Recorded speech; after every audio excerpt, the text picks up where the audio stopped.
Let's strengthen our understanding of sets by solving two more CBSE-style questions. These are the kinds of questions that are frequently asked in school examinations and help you apply multiple concepts together. While solving such questions, don't try to memorize the answers. Instead, focus on understanding the logic behind every step. Once the concept is clear, you can solve similar questions very easily. Let's begin with the first question. Consider the set A equals A, B, C. Find the power set of A and determine the total number of subsets. Before solving, remember that the power set is simply the collection of every possible subset of a given set. The easiest way to find it is to start from the smallest subset and move towards the largest. First, write the empty set because it is always a subset of every set. Next, write all subsets containing exactly one element, A, B, and C. Then write the subsets containing two elements, A, B, A, C, K, and B, C. Finally, include the complete set itself, ABC. Together, these form the power set ABCA, BCA, BCK. Counting these subsets gives ABCA, BCK. Counting these subsets gives 8. We can also verify this answer using the formula. Since the set contains 3 elements, the total number of subsets is 2 to the power 3, which is equal to 8. Whenever you solve a power set question, first list the subsets carefully and then verify the count using the formula. This helps you avoid missing any subset. Now let's solve the second question.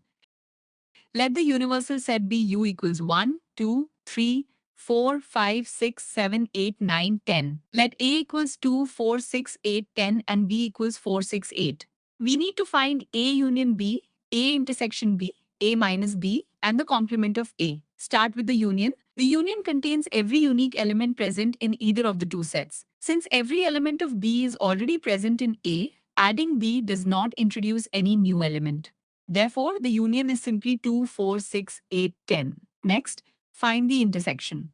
The intersection contains only those elements that are common to both sets. Looking at A and B, we can see that 4, 6, and 8 are present in both. Therefore, the intersection is 4, 6, 8. Now find A minus B. This means remove from A every element that is also present in B. After removing 4, 6, and 8, only 2 and 10 remain. So, A minus B equals 2, 10. Finally, let's find the complement of A. The complement contains every element of the universal set that does not belong to A. A simple trick is to look at the universal set and cross out every element that belongs to A. The remaining elements are 1, 3, 5, 7, and 9. Therefore, the complement of A is 1, 3, 5, 7, 9. Notice that while finding complements, the universal set is always required because the answer depends on all the available elements under consideration. Let's quickly revise the strategy for solving these questions. For power set problems, list the subsets in an organized order and verify the answer using the formula.